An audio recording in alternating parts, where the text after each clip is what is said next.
Pencil choker তো অনেক প্রকারই দেখেছেন। এত সহজে বানানো শিখে গেলে আর মার্কেট থেকে কিনতে হবে না।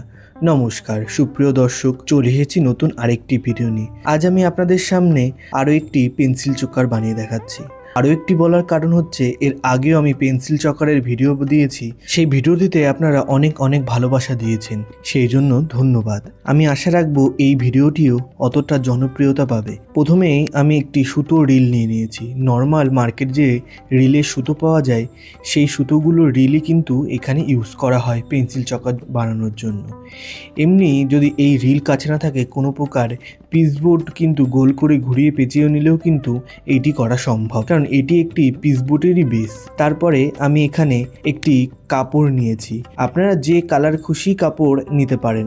আমার কাছে এই সবুজ প্রিন্টেড কাপড়টি অ্যাভেলেবেল ছিল এবং এই ডিজাইনটিও বেশ আমার ভালো লেগেছে বলে আমি এই কালারটি চুজ করেছি। তারপরে কাপড়টিকে রিলটির মাপ মতো মানে একটু বাড়তি রেখে কেটে নেওয়ার পরেই আঠা দিয়ে আটকে নিতে হবে সুন্দর করে। এখানে বাড়তি কাপড়গুলোকে ফিনিশিং করে কেটে নিচ্ছি, যাতে আঠা দিয়ে আটকানোর পরে একটুকু এবড়ো খেবড়ো না থাকে এবং চোকারটির ফিনিশিং যেন সুন্দর হয়। এইসব নর্মাল ছোটোখাটো জুয়েলারিতে এর ফিনিশিংগুলো কিন্তু অনেকটাই ম্যাটার করে। ফিনিশিং সুন্দর না হলে জুয়েলারির সৌন্দর্য কিন্তু কোনোভাবেই ফুটে ওঠে না। তারপরে বাড়তি সাইডে থাকা যে কাপড়গুলো রয়েছে, সেইগুলো আমি B7000 আঠা দিয়ে আটকে নিচ্ছি। এখানে ফেভিক্রিলের গ্লুটিও ইউজ করা যেত, কিন্তু B7000 আঠাটি সঙ্গে সঙ্গেই শুকিয়ে যায়। ফেভিক্রিলের গ্লুটির একটু সময় লাগে। এরপরে আমি এখানে জুটের দড়ি নিয়ে নিয়েছি, তার মধ্যে আঠা লাগিয়ে নিচ্ছি। আগে আমি লাইটার দিয়েও কিন্তু এই যে সুতোর যে উপরে উলগুলো মানে ফেস্টো যে ব্যাপারগুলো থাকে, সেইগুলোকে দূর করার জন্য আমি আগে আগুনের ইউজ করতাম, কিন্তু পরবর্তীতে আমি এখন আঠার ইউজ করি। এটাতেও বেশ কার্যকরী হয়। তারপরে কাপড়টির ওপরে আমি আঠা লাগিয়ে নিচ্ছি এবং রাউন্ড করে সুতোটিকে জড়িয়ে নেব। এই চোকারটি বা আমার বানানো প্রতিকটা জুয়েলারি যদি আপনাদের পছন্দ হয়, তাহলে কিন্তু অনায়াসেই আমার কাছ থেকে কালেক্ট করতে পারেন। আমি জুয়েলারি এবং জুয়েলারি বানানোর সকল প্রকার র মেটেরিয়াল কিন্তু সেল করে থাকি। ফেসবুক এবং ইনস্টাগ্রাম আইডির লিঙ্কটি আমি ভিডিওটির ডিসক্রিপশানে দিয়ে রাখছি।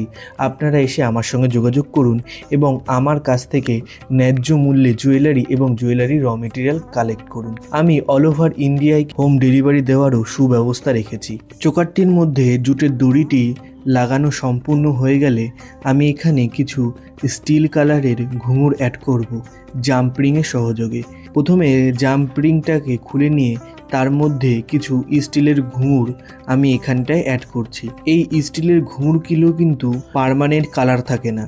যারা আমার কাছ থেকে কালেক্ট করেন তাদেরকে কিন্তু আমি এই কথাটি বলে দিই, অক্সিডাইজ ঘুঙুরগুলো নিলেও কালারটি থাকে, কিন্তু এইগুলোর পার্মানেন্ট কালার জন্য থাকে না, কিছুদিন পরে একটু জং মতো পড়ে যায়। তারপরে 3টে ঘুঙুরকে আমি এখানে জাম্পরিং দিয়ে অ্যাড করে নিলাম এবং পরবর্তীতে আমি এখানে আরও একটি কড়ি অ্যাড করব। কড়িটিকে আমি আগে থেকেই ভেঙে রেখেছিলাম, কিছুই না, ওই ফুটো কড়িগুলোকে নোজ প্লাস দিয়ে চাপ দিলেই কিন্তু এরকম পিছন দিকটায় ভেঙে যায়। তারপরে সেটির মধ্যে B7000 আঠা দিয়ে আমি এখানে আটকে নিচ্ছি। এই B7000 আঠার পরিবর্তে আপনারা কিন্তু গ্লু গানও ইউজ করতে পারেন, কিন্তু ফেভিক্রিলের আঠাটি ইউজ করবেন না, কারণ এই কড়ির সঙ্গে এবং এই জুটের দড়িটির সঙ্গে কিন্তু অ্যাটাচ একদমই থাকবে না, কিছুক্ষণ পরেই খুলে যাওয়ার সম্ভাবনা থেকে থাকে। এরপর আসছে জুয়েলারিটি টার্সেলের পালা। জুয়েলারিটির জন্য টার্সেল কী কালার চুজ করব প্রথমে ভেবেই পাচ্ছিলাম না।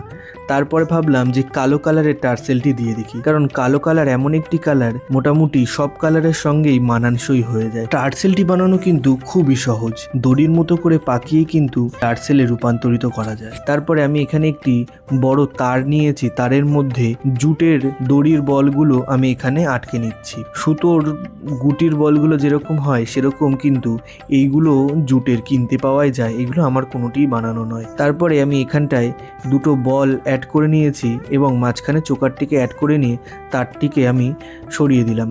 পরবর্তীতে আমি এই দড়িটার মধ্যে একটি গিট ফেলে নেব। হয়ে গেল জুয়েলারিটি সম্পূর্ণ। এই প্রকার আর নিত্য নতুন ভিডিও পেতে আমার চ্যানেলটি সাবস্ক্রাইব করে পাশে থাকা নোটিফিকেশনটি অন করে রাখবেন, যাতে সব প্রকার ভিডিও সবার প্রথমে আপনার কাছে পৌঁছায়। ভিডিওটি পছন্দ হলে একটি লাইক করবেন এবং কমেন্টে অবশ্যই আপনার মূল্যবান বক্তব্য জানিয়ে যাবেন।